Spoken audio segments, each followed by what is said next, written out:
प्यार से कहना धान जी। आज दिल्ली के इस प्रांगण में आप सभी के जहाँ दर्शन हो रहे हैं कुछ समय बाद, तो वहीं दूर देशों में भी सत्संग रूप माँ के दर्शन हुए। और ये भाव वही जो आज यहाँ भी दिख रहे हैं कि निराकार दातार ये प्राथमिकता जीवन की, आधार जीवन का, और इसी पे अपना मन टिकाकर ये सहज अवस्था वाला जीवन जो आप सब भी जी रहे हैं, और वहाँ भी ब्रह्म ज्ञान द्वारा सभी अपना जीवन, चाहे वो समाज अलग तरह का, चाहे ये रोज़ की एक उठना बैठना, एक पूरी रूटीन अलग, फिर भी एक मन में ब्रह्म ज्ञान की ज्योति जो हर एक में ये आत्मा निराकार का मेल, कैसे एक मटीरियलिस्टिक दुनिया की जो बात करते हैं, तो यहाँ अगर कुछ और तरह के साधन हावी, वहाँ किसी और तरह के, तो बात वही के मन में तो ये निराकार, ये दातार, ये परमात्मा जिनके है, तो कोई भी चीज़ ये दुनिया की हो, मन परमात्मा में ही रहता है और किसी चीज़ में उलझता नहीं, खचित नहीं होता। कैसे एक संसार का रूप भी, वो भी एक देखा कि यहाँ अगर हम देखते हैं कि हम जिस जगह पे भी रहते हैं, कोई भी सत्संग भवन हमसे कुछ दूरी पर ही होता है। एक इतनी कन्वीनियंस कि एक या तो पैदल का रास्ता है या कोई और साधन से भी, मोटर से भी, बस से भी, किसी और साधन से भी जाते हैं तो बहुत ही कम समय में पहुंच भी जाते हैं। और वहाँ दूर देशों में रहने वाले संतों की अरदास कि हम जहाँ रहते हैं वहाँ से नज़दीक भी सत्संग भवन 5 घंटे की ड्राइव पे है, 2 घंटे की फ्लाइट पे है, तो वो ये सारी प्रॉब्लम होने के बावजूद भी सत्संग आते हैं। और यहाँ हम किस तरह अक्सर अपने आलस में एक सत्संग को हल्के में ले जाते हैं कि सुबह की सत्संग नहीं हो सकती तो शाम को चले जाएंगे, शाम की भी नहीं जा सकते तो संडे को चले जाएंगे। एक बहाना, एक आलस्य, तो वो कद्र कहीं ना कहीं सत्संग की भी खोते जाते हैं। और एक मन फिर माया में ही उलझता है, क्योंकि अक्सर सत्संग अगर नहीं आते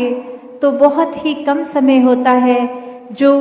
वो कोई बहुत ही जेन्युइन कारण है कि निकल नहीं सकते उस जगह से, सत्संग नहीं कर सकते। पर अक्सर ये मन का ही खेल होता है जो सत्संग से रोक देता है, कोई ना कोई बहाना कर देता है, जबकि पता भी है कि मन दुरुस्त हो जाता है सत्संग आके, फिर भी अक्सर बहाना दे देते हैं कि आज मन नहीं है सत्संग जाने का। तो वो तो बात वही हुई कि बीमार भी हैं और डॉक्टर पे भी नहीं जाना है। तो कैसे एक सेवा, सुमिरन, सत्संग के जो भाव हर कोई बार बार सत्संग से श्रवण करता है कि मन में निराकार को एक पक्की तरह बिठाना है, तो सेवा, सिमरन, सत्संग का रास्ता चुनना होगा। संतों के संग से, संतों की वाणी से, संतों की बातों पर अपने आप को आधारित करना होगा। एक सेवा भी जो अभी, चाहे वो समागम सेवा के शुरुआत के रूप में है या बाकी का साल किसी और तरह से, तो भाव सेवा की भी वही कि एक अपनी उपस्थिति भी रखें, वो शारीरिक भी, पर मन से ज़रूरी है वो ज़्यादा, कि एक मन अगर सेवा में लगा है तो ही शरीर की भी वो हरकत मुबारक है। तो कैसे एक तन दुरुस्त, मन दुरुस्त, एक ये निराकार का जुड़ाव सेवा, सत्संग, सिमरन के प्रति एक जिज्ञासा के बावे अगर आता है, तो कैसे ये जिज्ञासा मुबारक, ये ब्रह्म ज्ञान लेके, ये एकत्व मुबारक पर अब वो एकत्व कायम भी रखना है। वो सिर्फ बात इस तरह की ना हो जाए कि अब ज्ञान ले लिया है तो अब तो हम चाहे कुछ भी करें, एक ये पार उतारा तो तय है। नहीं, ज्ञान तो सिर्फ शुरुआत है। अपने जीवन को जितना ज्ञान पे टिकाएंगे उतना ही ये मुक्ति के हकदार होंगे। ये सिर्फ बात कि ज्ञान ले लिया और मुक्ति होगी, वो एक कॉन्फर्मेशन की बात नहीं है। तो इस ज्ञान पे जीना बहुत ज़रूरी है।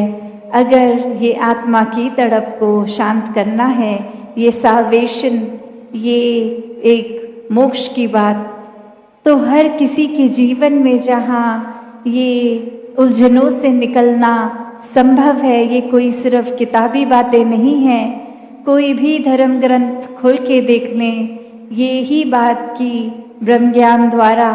ये एकत्व होता है आत्मा परमात्मा का, और यही हम अपने सारे जंजाल, एक जितनी भी पीड़ा, एक कितने भी कष्ट, और यहाँ कष्ट कोई एक जीवन की बात नहीं, उस तरह एक शारीरिक कष्टों की नहीं, आर्थिक कष्टों की नहीं, ये आत्मा का कष्ट कि ये एक आराम अगर हमेशा का चाहिए तो पहले निराकार को जानना है, फिर इसकी भक्ति करनी है। और ये भक्ति फिर किसी चतुर चालाकियाँ या अपनी एक सुविधा अनुसार नहीं, ये तो प्रेम पे आधारित है भक्ति। ये फिर एक खुद ब खुद हो जाती है, जितना ज़्यादा जुड़ाव उतना गहरा प्यार। तो कैसे वही बात कि हम इंसानों में भी जब ये हमारी नज़र फ़र्क देखती है, कोई ना कोई कारण बना लेती है नफ़रत के, तो वहाँ मन में अगर हम ये सोच रहे हैं कि हम तो प्रभु प्रेमी हैं, पर हमें उंगलियों पे गिन के कुछ लोगों के नाम ले लेते हैं कि ये इंसान पसंद नहीं है, तो बात क्या कि ये जीवन हमारा एक हम कोशिश अगर ये बात पे टिकेंगे कि हमें किसी से नफ़रत है तो मन में परमात्मा तो नहीं टिका। कैसे एक जजमेंटल होने की बजाय, एक किसी पे टिप्पणी करने की बजाय, एक किसी की कोई हरकत या कोई बात बोल दी किसी ने, उसको इतनी गहरी गांठ मार ली कि अब वो इंसान ही ठीक नहीं लग रहा। और कैसे चाहे फिर वो सामान हो, इंसान हो, कोई पुरानी एक सिचुएशन हो, क्योंकि अक्सर एक पास्ट में भी, एक बीते कल में भी रहने का सुख वो माया रूप ही होता है। एक इस समय में इन द मोमेंट जीने वाली कला ये भक्ति है, क्योंकि ये कण कण से शिक्षा लेके ये भक्ति भाव है, ये सेवा भाव है। एक अगर अक्सर ये भी देखा जाता है कि अगर शरीर किसी वजह से ठीक नहीं है या कोई बुजुर्गी के कारण उतना चुस्त नहीं है, तो मन में ख्याल यही आता है कि अपने पिछले दिनों में जब शरीर में बल था तो ये सेवा हम भरपूर करते थे, दौड़ दौड़ के करते थे, और अब ये शरीर काम इतना नहीं कर रहा तो कम हो पाती है। तो बात वो भी कि यहाँ पे भी ये माया को भक्ति में ना आने दे। पहले अगर हम वो भी सोच के कर रहे थे तो हम उस समय भी क्या सेवा कर रहे थे, अगर हम उस चीज़ को भी गिनती में ला सकते हैं, क्योंकि सेवा तो गवा कर करना है खुद को। तो कैसे इस माया में अड़ना नहीं है, ना बीते कल में ना आने वाले कल में, ये तो इस पल की है। इस भक्ति को हर समय करना है, हर पल में करना है। तो ये मनुष्य के ख्याल ये तो कभी ख़त्म नहीं होंगे। ये तो बिल्कुल एक बॉटमलेस बकेट, जिस तरह एक बाल्टी अगर उसके नीचे कुछ रोकने के लिए नहीं है, तो जितना एक ख्याल, जितनी सोच, जितनी इच्छाएं डालते रहेंगे, ये तो ख़त्म नहीं होने वाली, ना वो बाल्टी कभी भर सकती है। तो कैसे फिर अपने आप को इन इच्छाओं से, सोचों से मुक्त करें। बात फिर वही आके जुड़ती है कि निराकार का सहारा लेना होगा, निराकार के रंग में रंगना होगा, तभी निराकार जैसे होंगे, एक निराकार वाले गुण होंगे। तो तो संसारिक रूप में भी एक असली मनुष्य जीने के गुण हम में आएंगे जितना ज़्यादा इस परमात्मा से जुड़ाव होगा मन का। तो सभी यहाँ उपस्थित और वो भी बात हमेशा जो दासी को महसूस होती है, से सत्संग आते हैं और वो मौसम भी अगर टेबल नहीं होता फिर भी सत्संग इतने आराम से किए करने के ये संत इच्छुक इसीलिए क्योंकि ये मन की ठंडक, ये निराकार साथ है और इसी के कारण एक मन भी टिक जाता है, तन भी टिक जाता है। तो यही अवस्था हमें हम परिस्थिति में अगर बना के रखें तो ही वो सहज जीवन है, वो ही एक मन को स्थिर करके एक स्थिर जीवन है कि जहाँ संसार में ये कोशिश हर एक की रहे कि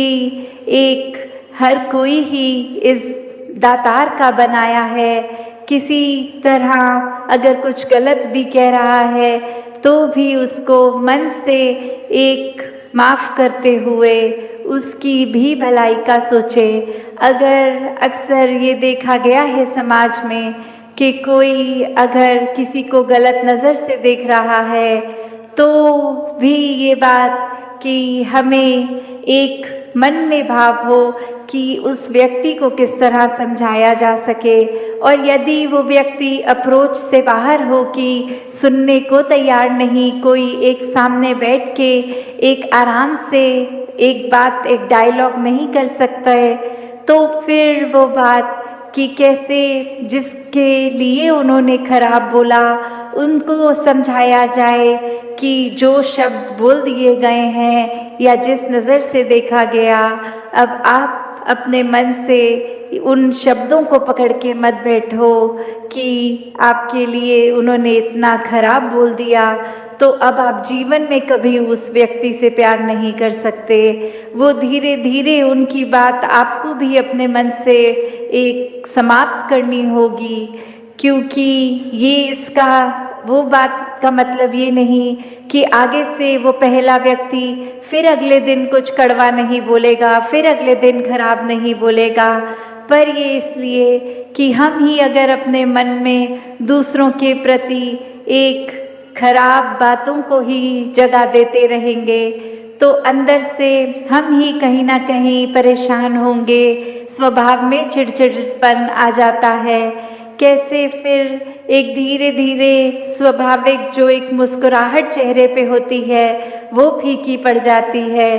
तो जो अच्छाइयाँ करनी हैं जीवन में वो इसलिए नहीं कि अच्छाइयाँ करके एक महान बनना है, या अगर अच्छाइयों को करेंगे नहीं तो कोई उसमें बुरी बात हो जाएगी, एक नुकसान हो जाएगा हमारा, पर अच्छाई इसलिए करनी है क्योंकि हम इंसान हैं और इंसान का काम ही अच्छाई करना है। मन में कोई बात को इस कदर नहीं बिठा लेना कि ये जीवन भर अब ऐसा ही हो गया, उस व्यक्ति ने ऐसा एक बार किया था तो अब जीवन भर का ठप्पा लग गया उस पे कि ये व्यक्ति हर समय ऐसा ही करेगा। बेशक करे, पर हमने कैसे फिर अपनी चेतनता को इस्तेमाल करना है कि शब्द तो सिर्फ शब्द ही हैं, किसी ने बुरे भी बोल दिए, एक कान से सुने दूसरे से निकाल दें, ज़रूरी नहीं वो एक कान से सुन के मन में बिठा लें हमेशा के लिए। तो कैसे एक खुद को भी पॉजिटिव रखने के लिए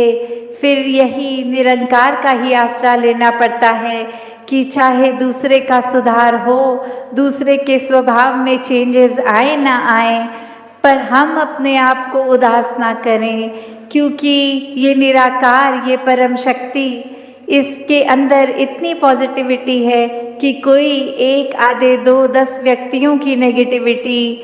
अगर रखें तो उसके मुताबिक उसकी कंपैरिजन एक तोल में अगर देखें तो ये निरंकार की तो इतना ब्रह्मांड पॉजिटिविटी का इसमें है। तो हमें एक कुछ लोगों की वजह से अपने जीवन में खुद को मन खराब करना है या इस निराकार से हर समय वो पॉजिटिविटी लेकर अपने आप को खुश रखना है। प्यार से कहना धन निरंकार जी।